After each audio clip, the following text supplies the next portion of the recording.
Good afternoon, good evening for the ones of you that are attending from India.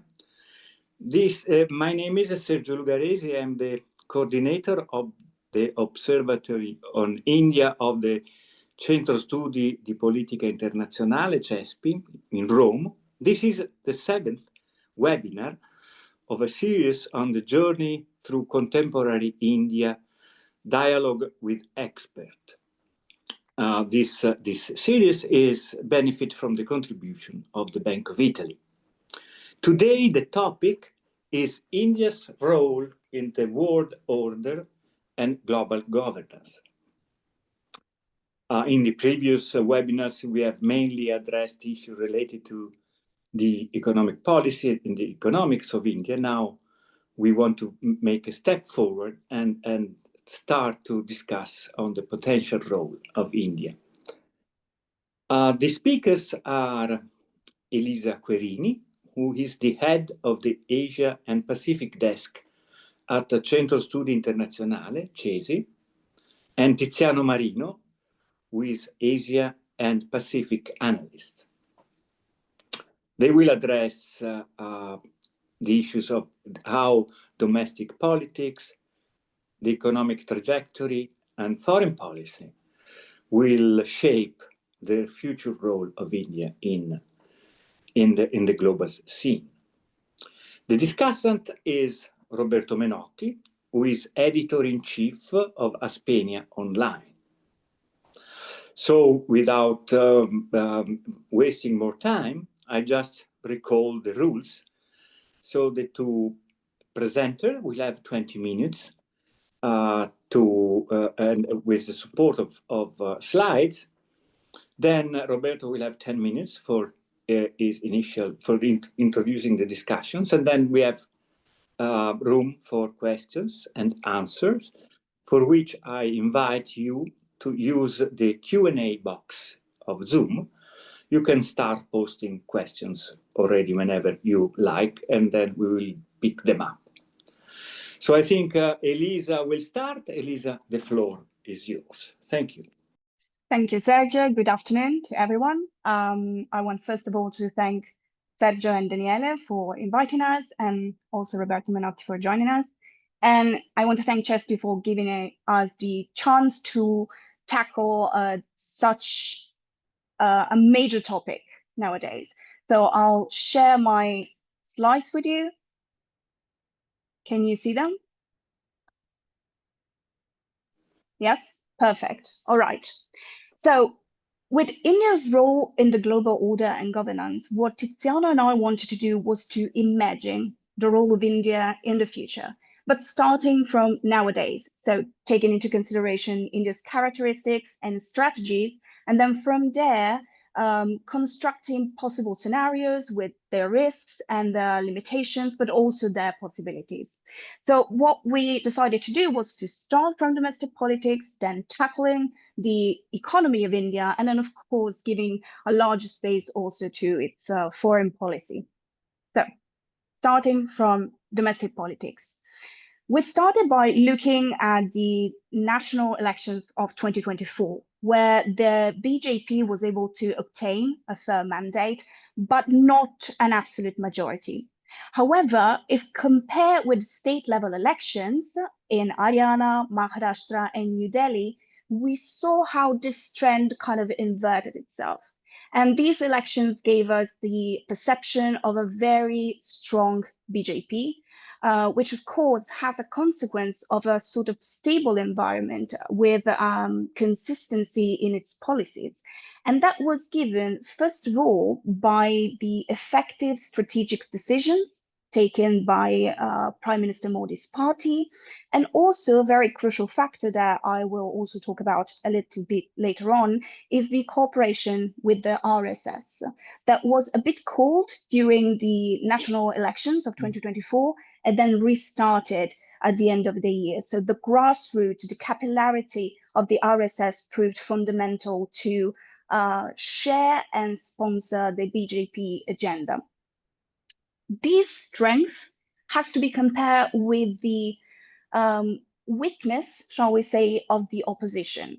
the problematic is, on the other hand, the position to have the same effectiveness in the strategic choices at the state level, which has to be compared with the choice of national narratives that are not compared to state narratives. And this has proved very good, very positive for the opposition in 2024, but not as much as in the state level election. And that brings a sort of lack of counterweight and of genuine dialogue that is absolutely necessary for the democracy. So our indication for the future is that the opposition parties need to evaluate and to analyze what has not been effective in the past and use them not only for their political results, but also to boost this kind of dialogue and this kind of counterweight politics and narrative. Now, a point that has been at the center of many discussion is what will happen after Modi.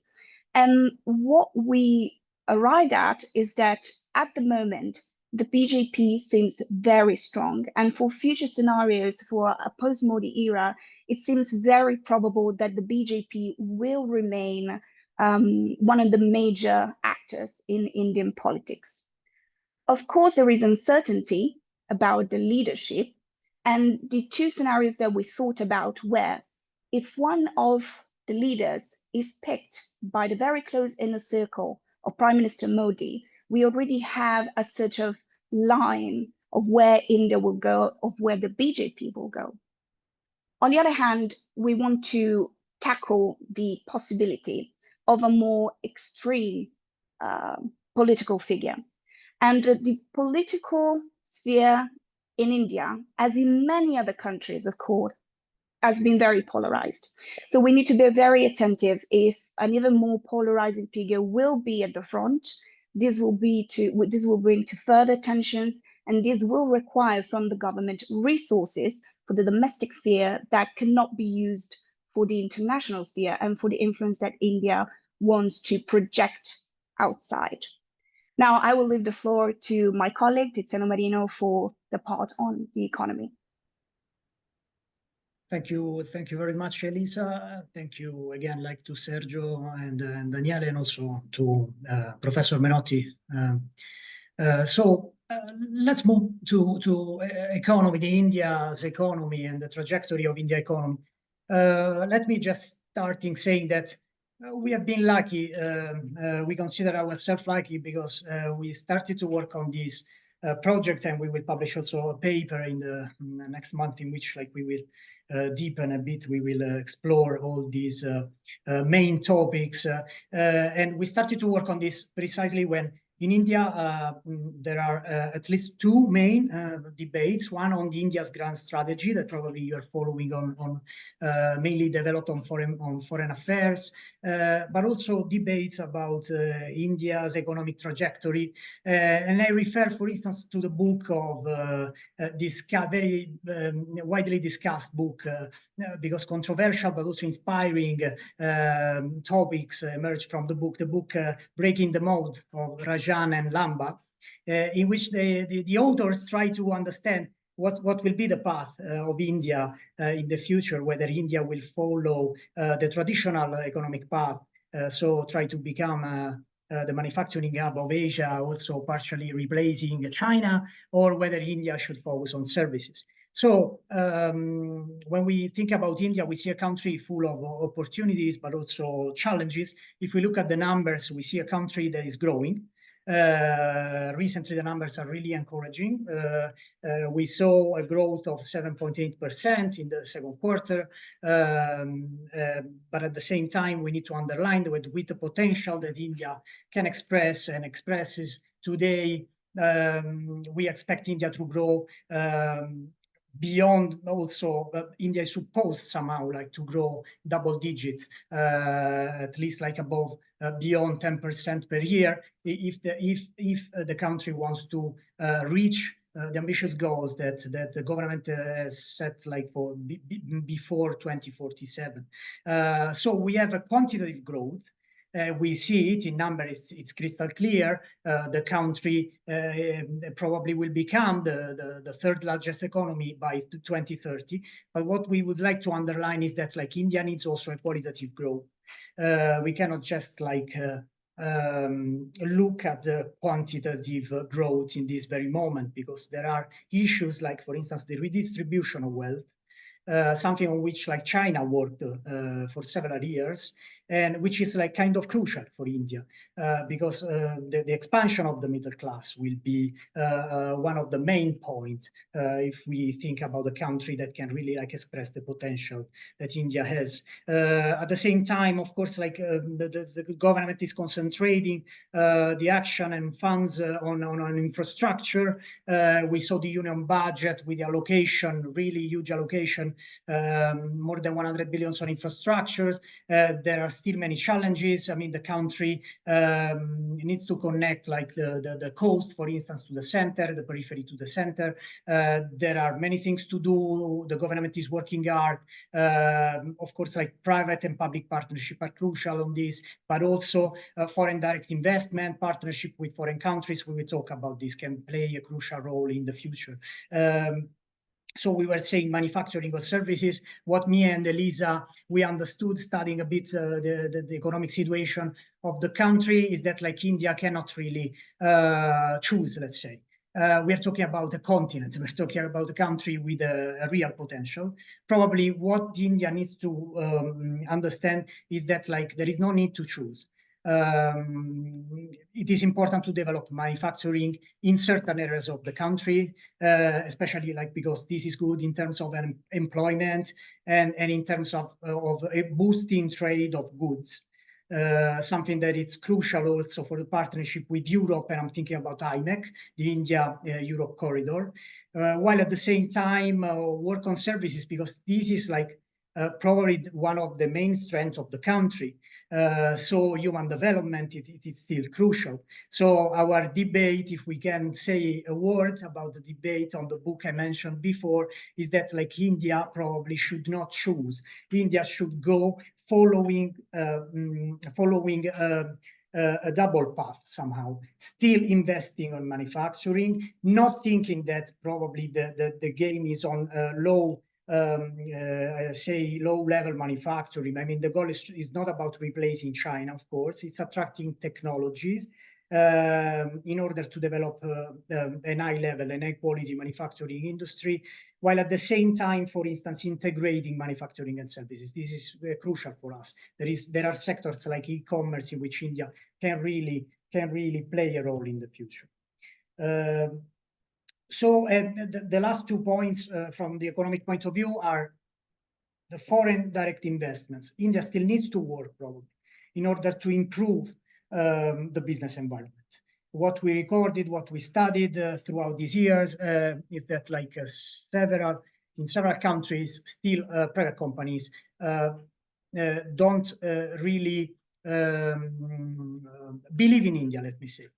Still, they are scared about investing in the country, while the country has a huge potential. So what we expect and what we suggest, if we can say, to the government is like to work a bit on easing, on simplification, for instance, which is not necessarily the regulation, but the government, of course, needs to simplify procedures. India needs probably like to work a bit on the communication between the center and the federal state, and the transmission, let's say, the link when a legislation is produced at the center needs like to reach the each and every state in a smooth way.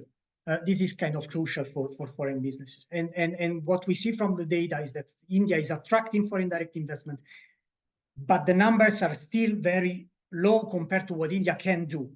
This is the main point. So still a bit of work, work to do for the government on this. And of course, like connectivity projects, we will talk about BIMSTEC perhaps during the Q&A session. I focus on IMEC simply to say that this is a great project. The Europe, probably most of the audience is aware about like this project. This is a crucial project for India, but also for Europe that wants to change the relationship with Asia.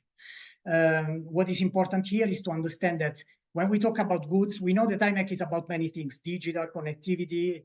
But when we talk about goods, we need to understand that if we want to, let's say, put something on the boats that are supposed to travel from India to Europe, we need to boost the manufacturing sector in India. Because at the moment, what we can see is that like it's not easy, let's say, to imagine an India that can replace China when it comes to manufacturing. So partnerships are important because India needs to attract technology. And then, of course, like we need an India that can boost the trade somehow, export of goods, relaunching, let's say, the industry sector. If I can, I'm going to conclude talking about the foreign policy, and then I will leave the floor to Elisa.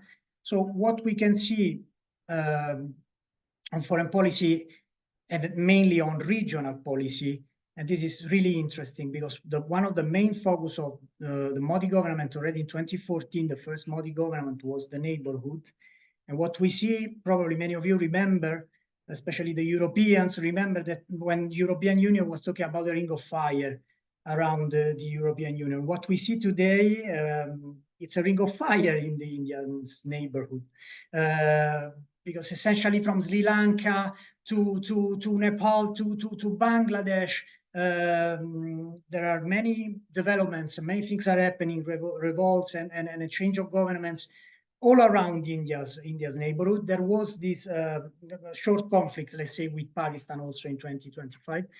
So India is concentrating also beyond the neighborhood right now.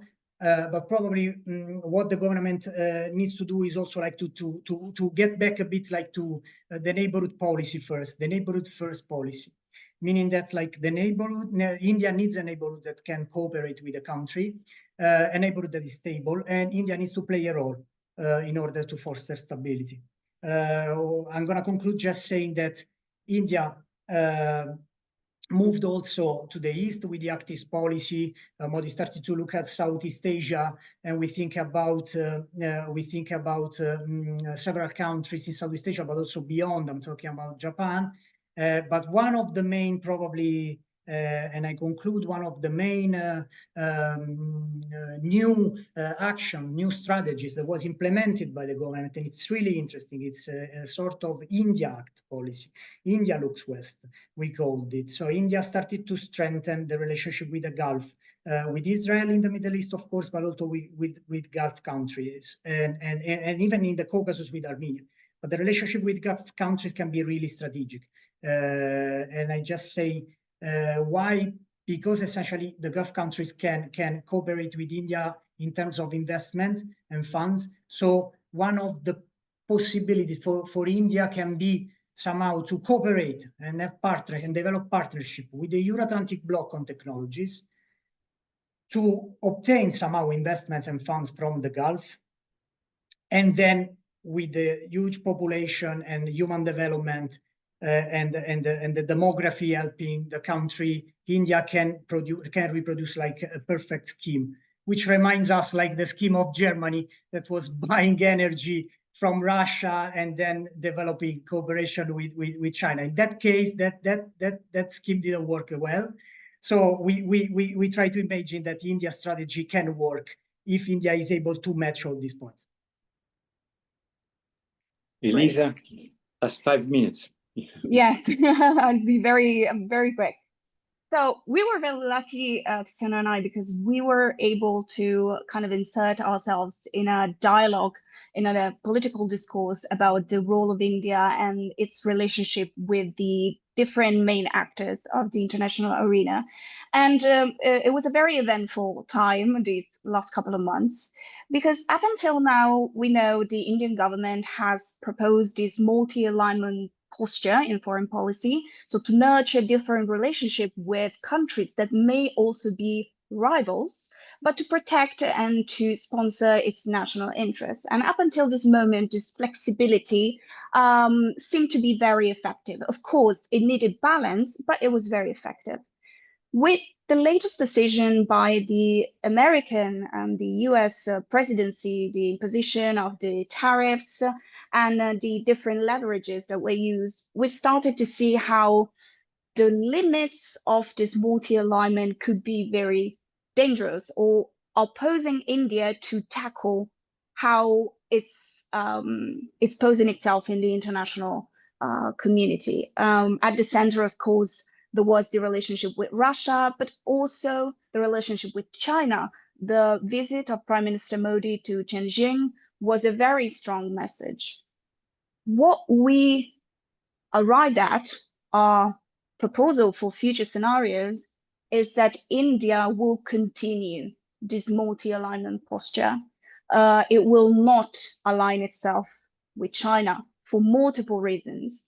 One of them is that if India wants to become a great power, a superpower, a country that wants to influence not only internationally, but more specifically, as we were saying, in the regional sphere, it has to take into consideration the presence of China.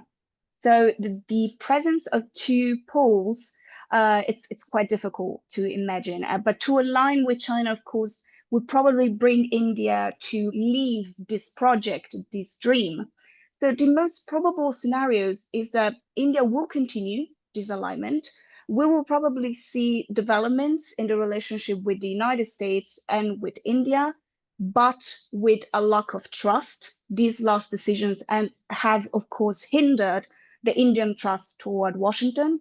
But at the same time, India needs Washington to kind of cover the gaps with China.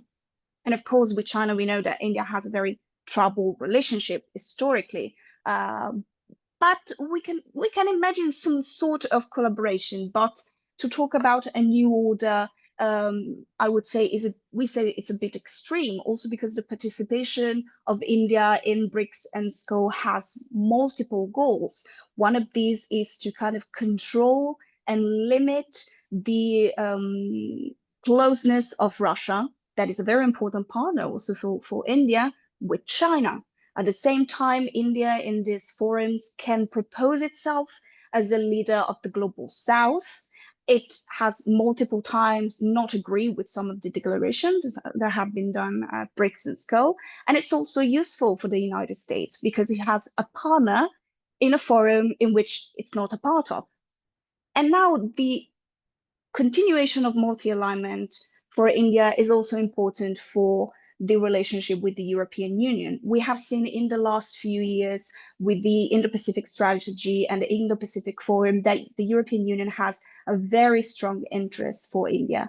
We have seen the very high frequency of negotiations for the free trade agreement. The last one was just a couple of days ago with the visits of the Commissioner for Trade and the Commissioner for Agriculture. So this closeness to China is not a very probable scenario. A closeness and an alliance with the United States is not really a probable scenario. So India will try to continue to balance it out. And of course, this scenario of instability, of uncertainty that characterizes Washington is both for the European Union and for India a kind of boost to also increase and deepen their relationship. So I will conclude my presentation here. This is like a summary of our main points. And I thank you very much for your attention. Wonderful, thank you. Perfectly run, or perfectly on time. So I take the opportunity to announce that the next webinar of this series will be on the new European Union strategy on India that was approved a few days ago. And now is time for Roberto Menotti, editor-in-chief of Aspenia Online, to start the discussion. Of course, we know, Roberto, that India is already a big player, a regional power. The question is here that I think Elisa and Tiziano tried to address is to try to understand under what conditions India can become a global power and superpower. And I don't know if their analysis. I mean, what would you suggest? What kind of questions to the approach they have taken? Please, Roberto. 10 minutes.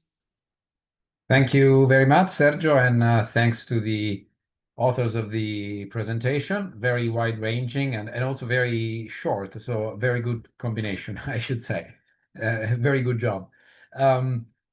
Yes, I would start from the observation that we are becoming, we as Europeans, I would say, not just in Italy, but as Europeans in general, are becoming more aware of the importance of India in the global context, precisely because the global context has become so uncertain, which means that there is more space for what we used to call in the past non-aligned powers, or even to some extent, not necessarily great powers, but let's say mid-sized powers, to affect the global balance, or let's say to change global imbalances, however you want to put it. Now, India is a special case for many reasons. First of all, we all know that it's the largest country on Earth in terms of population, just overtaking China recently based on the numbers. Now, the number is purely symbolic because that doesn't change anything in the short term.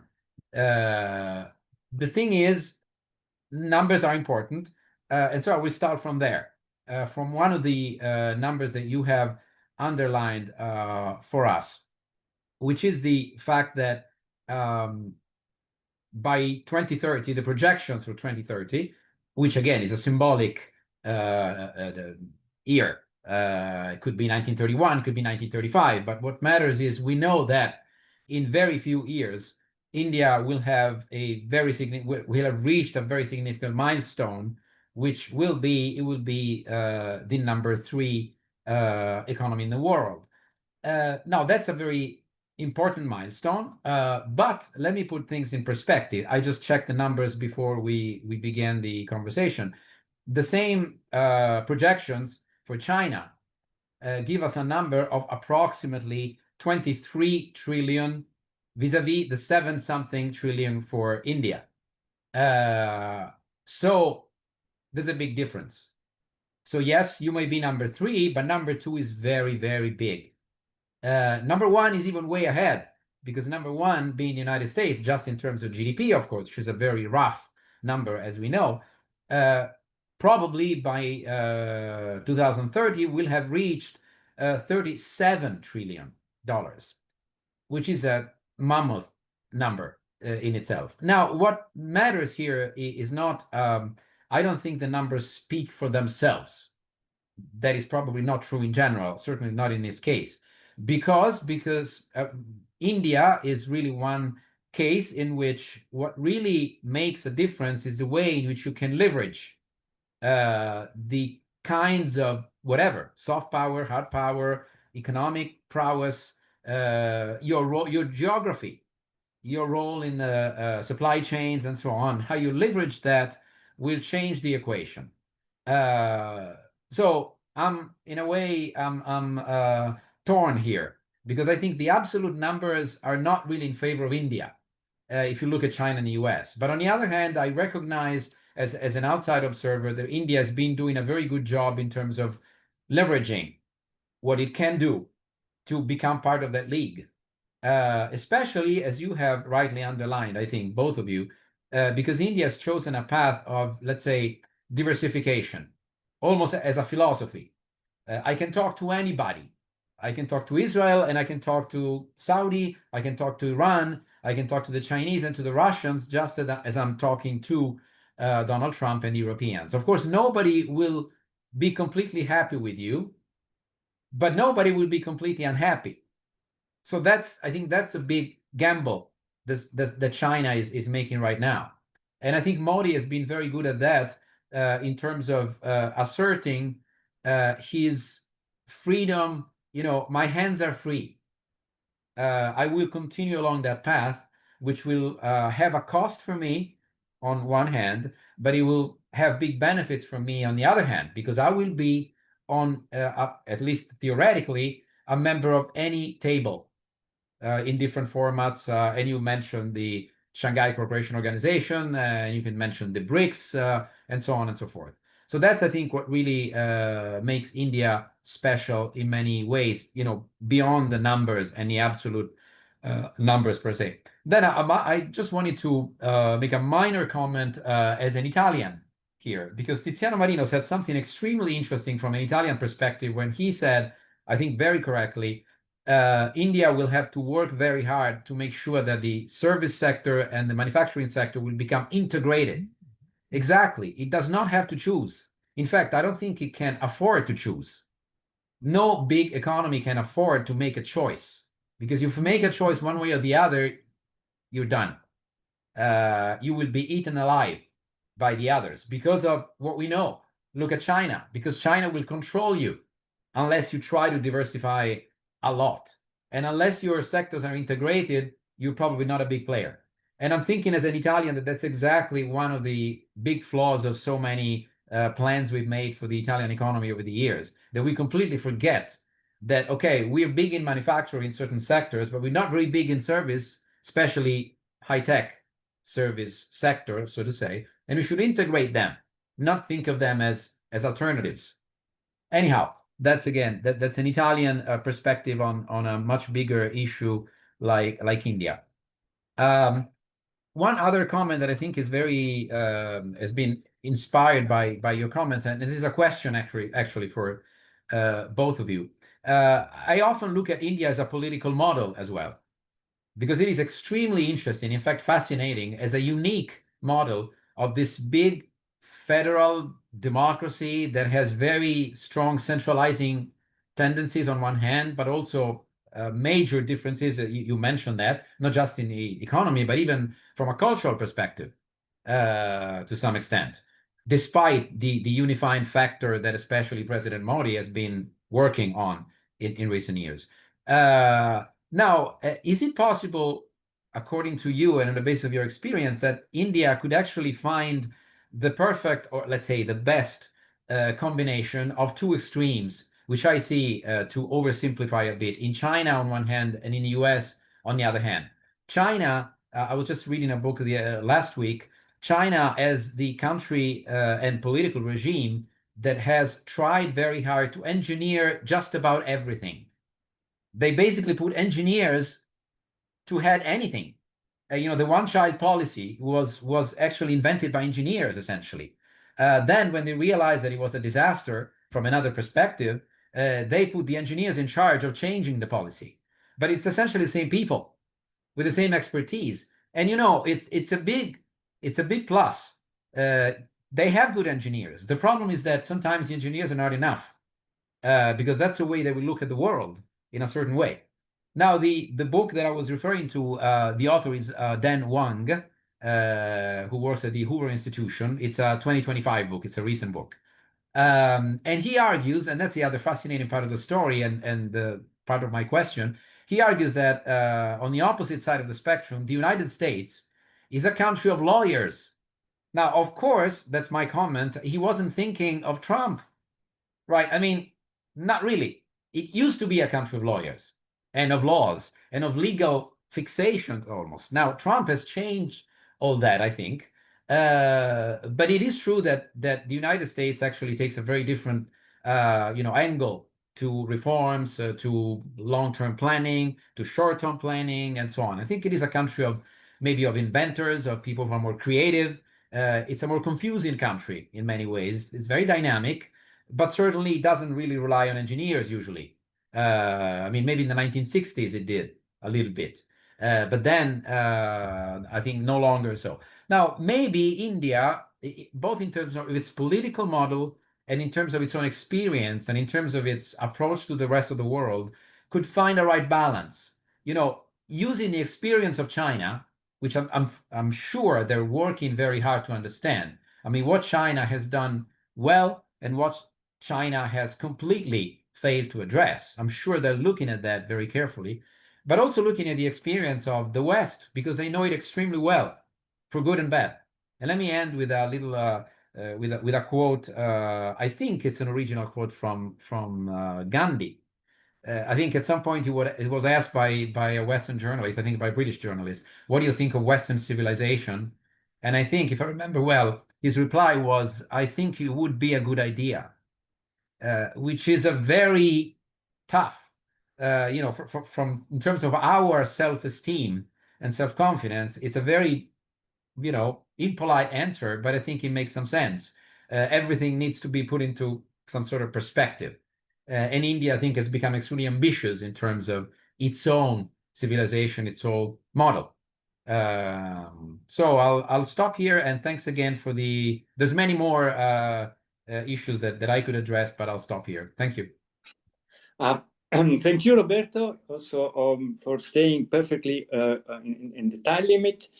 What I think you raised several questions. One, I think, is also very important, and we should come back on it, is the fact that in any case, whatever we expect or predict in the development, the domestic and economic development of India, and in the development of its own foreign policy, the role of India will also depend on what the other main player will do.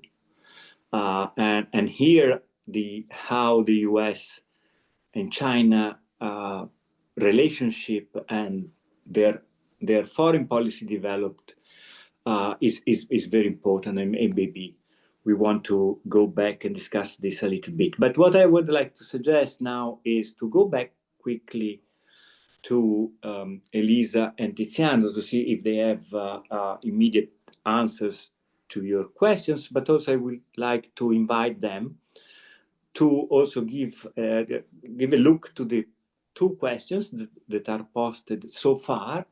And one regards the traditional non-aligned stance, the evolution of this. You touched it, but you want to see and maybe follow up on these questions. And the other one is the relationship with the EU and the global gateway. But then if you don't answer here, I will pick up this question again. At the same time, I invite all the other participants to post their questions on the Q&A box. Who would like to start between the two of you? Should we answer to Roberto first? Yeah, I can say absolutely a couple of things, because Roberto's intervention was really inspiring, because me and Elisa, we discussed a lot about this, the fact that India today and Indian policymakers, when they look at the world, they can see clearly that there are two models, and the Chinese model has been so far successful from an economic point of view. Two models that are completely different. One is the Euro-Atlantic model, free market, freedom, democracy. On the other hand, centralization. No, allow me to simplify. Centralization and lack of freedom, I can say.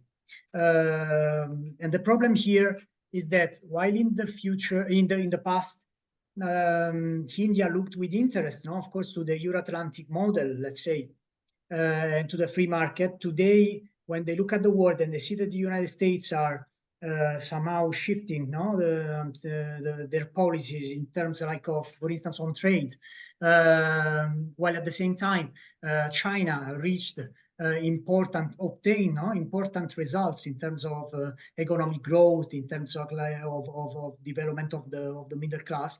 When India looks at this world, needs to take it somehow to take position, to decide where to move. But I agree, and we agree with Roberto, and we expect that India will again try to integrate the two models. If we can say something, India is lucky because now it's the moment in which India can let's say take important decisions for the country's future, and they have a huge history book in front of them. They can see all the opportunities and challenges, all the mistakes and problems, that both systems somehow developed throughout the years. So yes, absolutely, India can develop like a third way, something specific, of course, based on freedom and democracy, but at the same time addressing, for instance, like the limitation that the free market model experienced so far. And just to conclude, and then I leave the floor to Elisa. On India EU, I saw that there was a comment. I just say something briefly. For some probably couple of decades, if not more, India and Europe were not able to develop a real partnership. There was a strategic partnership, but when Europe looked at Asia Pacific region, mainly from an economic point of view, trade and whatever, Europe was looking at China. When Europe was looking at the map, China was there at the very center. And this is also because, especially because India doesn't really consider the European Union a security actor. And not being a security actor from this perspective, you don't consider it like a real international relations actor, let me say, able to develop autonomous foreign policy, autonomous decision. This is changing because at the very core of the European Union priorities and policy right now, there is the idea of transforming the Union into a full-fledged, let's say, security actor. And this will for sure change the relationship between India and the United States, India and the European Union. But at the same time, there are problems related to the fact that we see that the relationship between India and United States right now experience some let's say let's say there have been like some problems recently, let's put it this way. And this is a problem because, like, as far as we know, we have never seen the European Union developing a relationship with a great power or a main actor around the world in an autonomous way, not aligning itself with the United States. So the future of India-Europe relationship is also like linked to the future of relationship with the United States and India. Yes. Elise, if I may add a couple of things to what Tiziana has just said. So we are seeing a lot of improvements in the relationship between the European Union and India. It's mainly nowadays economics.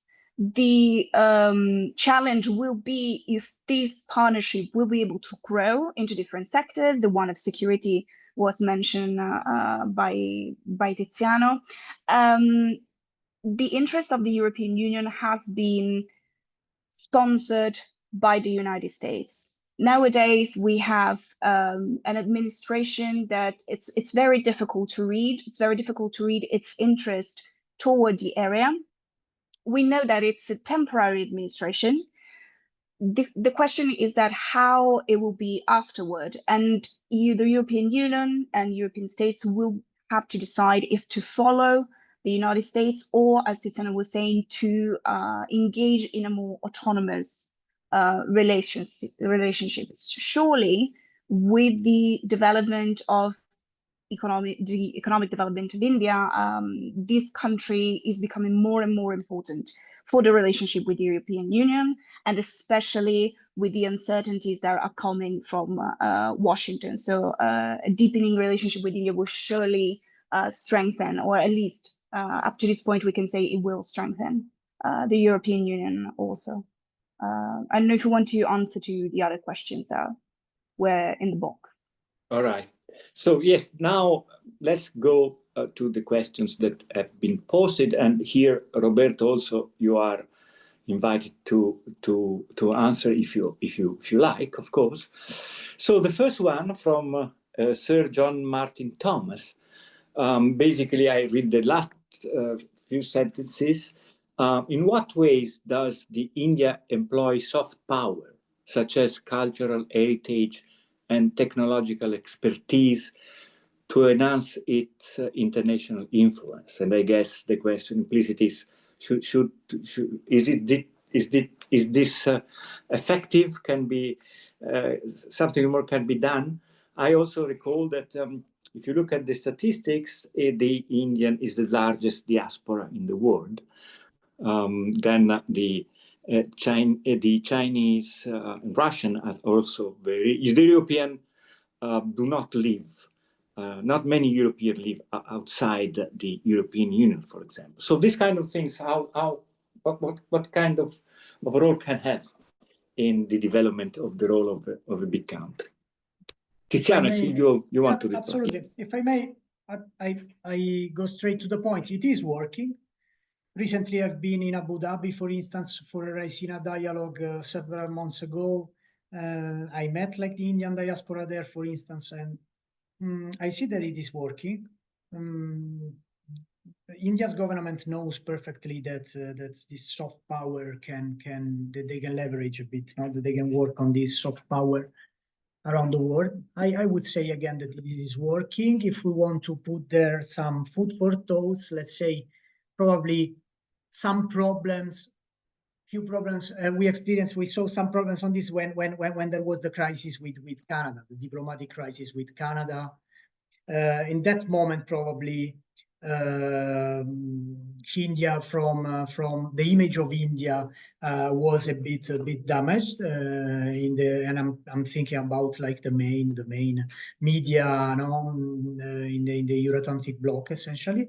But I believe that the Indian institution knows well like how to use soft power, and again, like I think it is working. And if I may say, also in Italy and in Europe, we see that they are working properly on this. So this is my simple comment. Like I think they have a strategy on this, and it is working perfectly. Great, thank you, Tiziana. Elisa, Roberto, you want to add anything on this question, or should we move to the other one? No, if I may, just please. 10-second comment. Yes. It seems to me that one of the elements of its soft power that India is using very well is I mean, beyond let's say cultural diplomacy in a traditional sense, or economic let's say economic links and so on. But there's also the fact that India's diplomacy is very flexible, as we all said in different ways, and that is a form of soft power, because we know that in other cases that's not always the case. For example, for the EU, there's always been a dilemma with our emphasis on certain criteria and clauses in any trade agreement, for example, which we know is a cost, it's a price we pay. To the extent that we believe in certain values, but it is a limitation. For the United States, to some extent, I see the opposite today. Trump is very transactional, but that transactional way of doing business has its own costs, because it creates a lack of trust.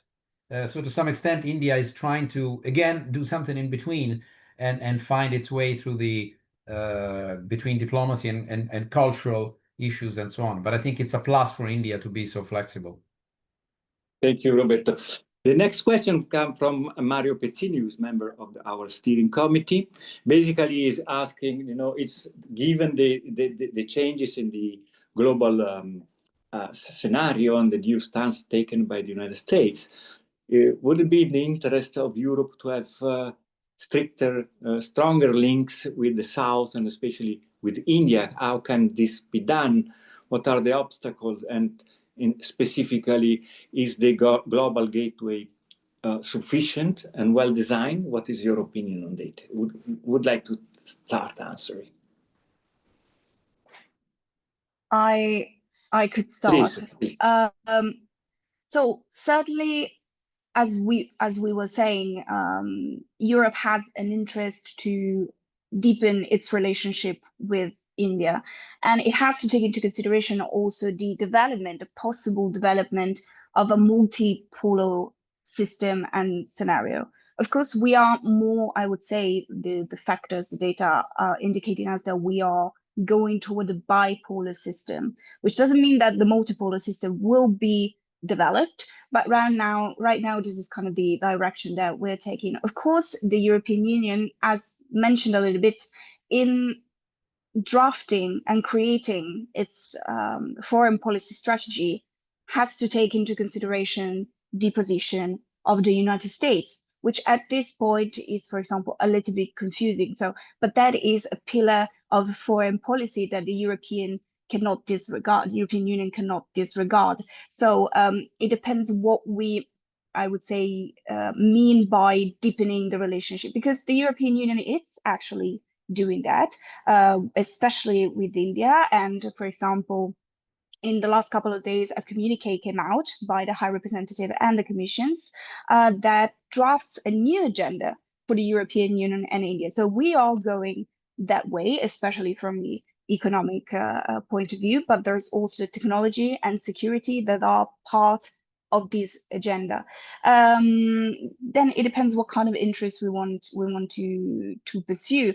But I think I would say that is the general idea. And certainly the European Union has an interest also in developing its relationship with other countries of the global south. There are some that are emerging as very interesting hubs for technology, for energy.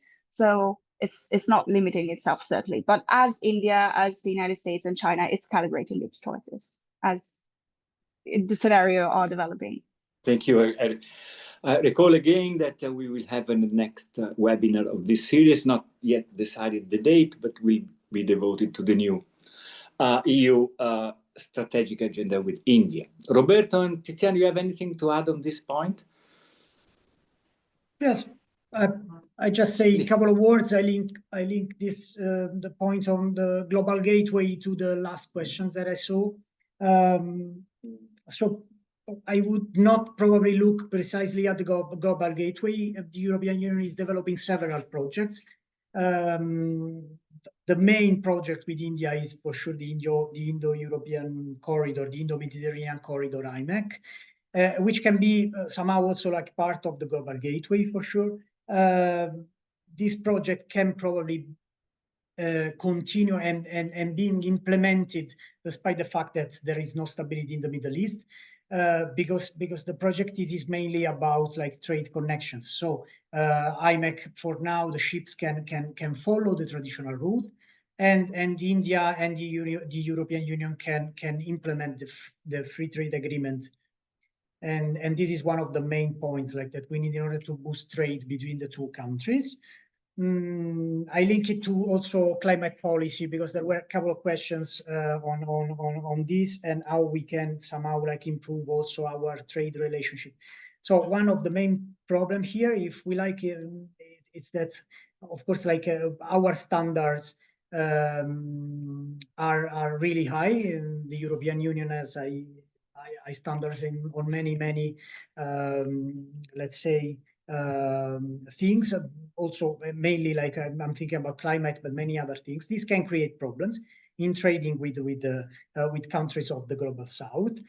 So probably the European Union needs to take into account also the needs of this country these countries need to develop. I remember that throughout my career, where I was at the G20 in Italy, for instance, I was discussing with the Indonesia delegation a lot about climate, and then the Indonesian delegation was complaining, saying that like sometimes we don't take into account their needs, let's say. So on this point, I would say that probably also the European Union needs to take into account India's needs in terms of standards, but at the same time not to give up on our high level and high quality standard, because this is our strength probably right now. And just to conclude, I say, like, when I talk about the Indo-Mediterranean corridor, I say that the European Union probably doesn't look just at India, but we can go even beyond India. And somehow the European Union, I know, is discussing free trade agreements or trade partnership with Malaysia, with Indonesia. India at the same time is developing BIMSTEC and looking at Southeast Asia. Recently, Italy was talking, for instance, about the Mattei plan with Japan.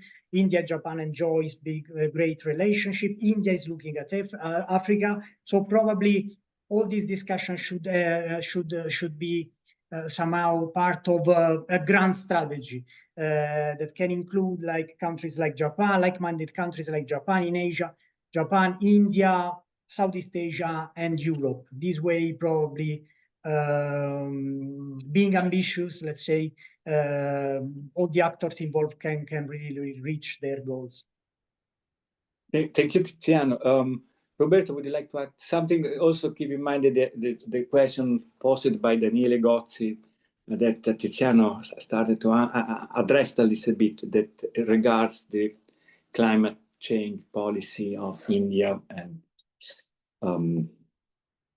how this can play, what role can play in the relationship, in the international relationship. But it's up to you, Roberto. Yeah, thanks. No, just to follow up on what Tiziano just said, I think it's been very healthy for the EU over the past few years to broaden a little bit its geoeconomic perspective, I would say. For example, we tended traditionally to look at Africa from a perspective was essentially Mediterranean plus. Then we realized that Africa is much bigger than that because of the Sahel. I mean, if only because of the Sahel. And then, of course, because of all the rest that affects us directly or indirectly. And then I think just in recent years, we started to realize that the eastern coast of Africa has a lot to do with Asia, because it's essentially the Pacific Ocean already. Although it depends on where exactly you're navigating or you're sailing, but there's an immediate connection, which is obvious to the Indians and, for example, to the Japanese, exactly, and to China, but it's not obvious to the Europeans. So I think it's very interesting to see, for example, IMEC is a great example there because it forces you to connect dots that you usually do not connect. So it's a different way of looking at opportunities as well as problems, of course. It's not a rosy picture, but it's important to continue and work in that direction. On climate policy in general, it seems to me that the EU, again, has become a slightly more pragmatic actors in the past few years. It's been forced to become more pragmatic by its own internal issues, of course, with its own climate policy goals and deadlines and the way in which we have pursued those deadlines. I mean, regardless of the specific merits of each decision, its directive, its measure, and so on. And in that context, I think, yes, we all recognize, and I'm sure in Brussels they're perfectly aware that Europe can do whatever it decides to do on its own, but it's too small to actually make a big difference on a global level. So the main thing that Europe can do to change climate policies across the world is to make agreements and help others and coordinate with others, especially the bigger players such as India, because they will affect the global climate more than we do. And we have to start from there. It's a recognition of a fact. It's not a moral issue. So that's something we need to recognize. And I think India, in that perspective, is an important partner. Thank you, Roberto. Before giving the last 10 seconds each to conclude, I would like just to mention two little issues that maybe you want to address in developing the paper. You mentioned the relationship between the Modi's party and RSS. Well, according to what an expert I met in London, this is not, I mean, there is a new contrast, increasing contrast between the two. It is a very recent development that is also matched by a quite alarming revision of the electoral lists that the government is carrying out. So there are, some developments that reveal the succession of Modi is open and will be one of the major issues in the next few years. But again, now 10 seconds to conclude. Let's start with Roberto. No, I mean, this. Yeah, no, I mean on the domestic future of India, I don't have much to add except to say that my own concern, again, as an outsider, is to what extent let's say there's a strong nationalist streak to Modi's government model in a way.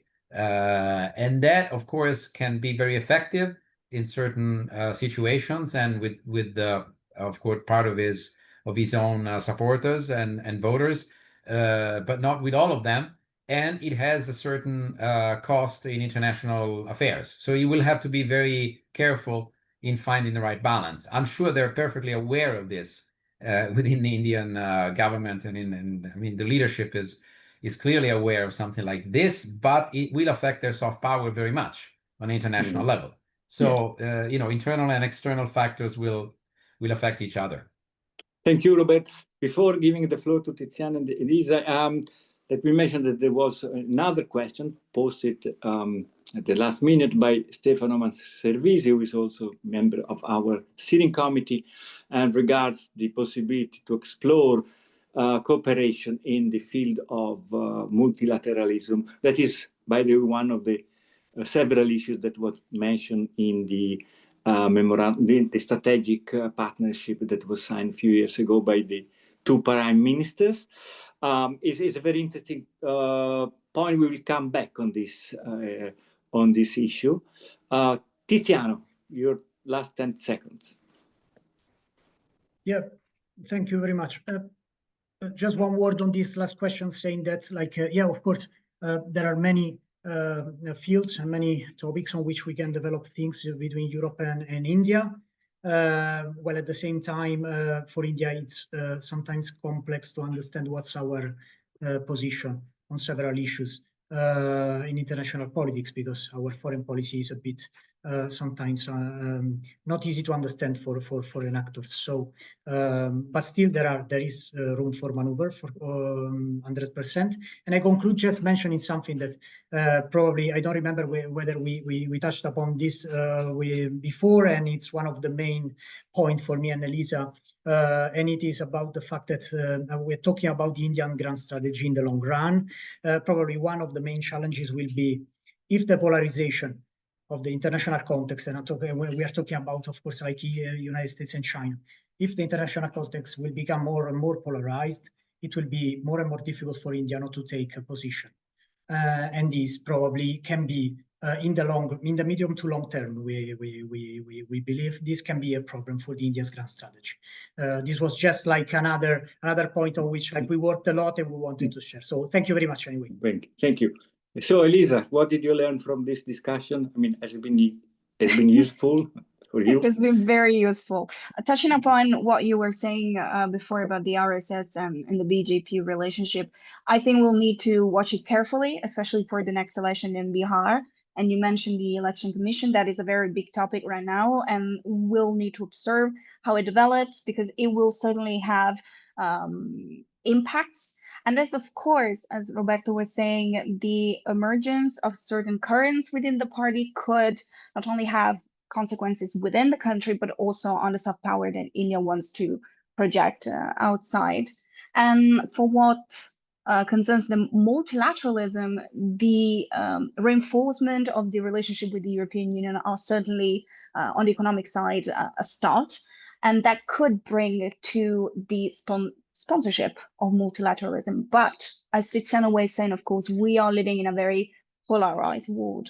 So if we are not able to limit, to constrain this polarization, the proponent of multilateralism will become more and more difficult. And thank you very much for today. Thank you. So thank you all. Unless Daniele has something to say and compliment and correct me, I would like to thank all of you for a wonderful presentation, discussion, all the participants, and particularly the ones that contributed with very interesting questions. I recall that, I remind everybody that on the 23rd of September at 4:30 p.m., we will have another webinar. It's not in this series, but it's the presentation of the Rivista di Storia Economica in the English version, and it will focus on the legacy of colonialism on India. So that's for the time being. I hope you have a wonderful rest of the day, and I hope to see you soon. Thank you. Thank you very much.